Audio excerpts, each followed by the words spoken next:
Тэцээ. Тэг мэдрэмжтэй холбоо зөөрсөний зүйлийг бодонгууд одоо би зөв өөрийгөө анзаарч байхгүй нэг тийм заримдаа гоё зураг зурмаарсан гэдэг нь тэр мэдрэмж хөгөн дээрээ суулгаад зураг зурчдаг. Тэгэнгүүт яг тийм заримдаа нэг тийм зүгээр байж байгаа өөр хүчлэмээр санагдаад тийм зураг зурмаар юм шиг мэдлэг мэдрэмж нь орж ирэх болонгууд яг тухайн үед өөрийгөө хүчлээ зурж байгаа үед ямар ч тийм яг хүссэн хэмжээний тэр мэдрэмжээ илэрхийлэх зураасыг холбож чадаагүй. Тэгэхээр яг тухайн одоо мэдж байгаа зүйлээ үйлдэл рүү чиглүүлэхийн тулд хөг шаардлагатай байдаг юм байна гэсэн нэг. Зурах үйл дээр бол хэм сүлэхгүй байгаа л үйл шүү дээ. Ямар нэгэн онгодын хэм хөглөгдөлгөө сүлэхгүй байхад хүчлээд байгаа л үйл юм. Тэгээд тухайн одоо тэр эдүүдэд сая зүйл твist бодогдлоо л доо. Мэдээд байгаа би болооч үйлдэж чадахгүй байгаа нэг илэрлэн хөглөгдөх юм болов гэж шалтгаан тийм бодол орж ирээд. Тэгвэл тэр хөглөгдөх гэдэг байгаа зүйлийг хөг гэдэг зүйлийг магадгүй өөрөөс эсвэл энэ бусдаас шалтгаантай зүйл үү эсвэл өөрийгөө таних мэдсэн төдий учраас ашиглаж дийлэхгүй байгаа үйл юм. Чи онгодын хэм байна уу? Ямар тайж гаднаас хэм сүлэж байгааг ашиглах хэмжээнд хүртэл үндэсрөө нь өнгөж чадвал дуртай үедээ сүлэх босоо ухаж байна. ухах гал. Наадах чинь жаахан төөрөгдөл үүсгэх гээд байна. Баг зэрэг тустай асуулт юм. Мэдлэгийг үйлдэл хөтлөх гэдэг дээр зүйл бодогдохгүй. Хөг гэдэг чинь гаднаас за дотроос ч байж болно. Хэм үйлчлээд байгаа үйл шүү дээ. Хийгээч хөглөөд байна. Хийгээч санаа өгөөд байна. Хийгээч байж суухын далиулаад байна. Хийвэл уран тансаг үйлдвэр гэж мэдхнэ. Хийхгүй бол гул болон унтрах нэ. Олон дахин гул болон унтраагаад байвал дахиж сүлхээ бэлдгөө. Энийг зарим өрсөд юу гэж хэлцдэг гэнвэ? Харсан тэнгэр хаях. За мэдхгүй янз бүрээр л хэлдэг тийм үү? Чаддаг байсан үлээ чадхаа болох тийм үү? За хэрэглээд л бай. Хөглөөтэй үедээ түгээ үйл болгон дүргээд дадалжуулаад бай. Үүнийг ухамсартайгаар үйлдвэл өнөө хэмтэйгээ харилцаж сураад өнөө хэмээ таних мэдхийн улбаатай харилцаж эхлэн шүү дээ. Таних мэдэхгүй бол яаж харилцах юм? Тийм бидтэй мэдлэхээс эхлэн. Өрн залхаас эхлэн, дуудахаас эхлэн, гойхоос эхлэн, хүндлэхээс эхлэн, харилцахаас эхлэн. Тэгээд сүлээд ирэхээр нь тогтоох гэдэг үе шат бас байна шүү дээ. Хэр удаан тогтоохов? Өөрийн нээлттэй хаалгыг хэр удаан барих вэ? Гэх мэдчлэнгээс шалтгаалаад байна шүү дээ. Бүрнээ таних мэдээд бүрнээ үнэлбэл бүрэн хэмжээгээр нь өөрийн өдөр толгонд байлгана гэхээр жаахан онцгүй л санагдаж байна л да. Онгод очихаас. Гэхдээ харилцан гэрээсний үндсэн дээр чи хүссэн үйлээ авч болохгүй гэсэн үйл байхгүй шүү дээ.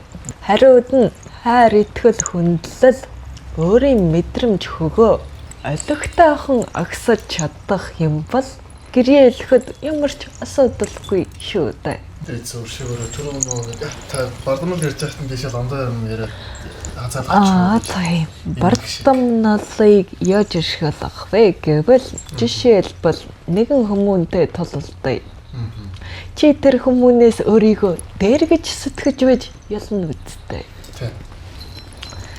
Гэх мэтээр ашиглаж болно шүү дээ. Яг нэг хүмүүний эсрэг нэг хүмүүн. Магад нэг улсын эсрэг нөгөө улаас. Дайны үед бол ашиглах нь зүй. Үгүй бол ижил эсвэл дуудгад сэтгэчихвэл яаж ялах юм?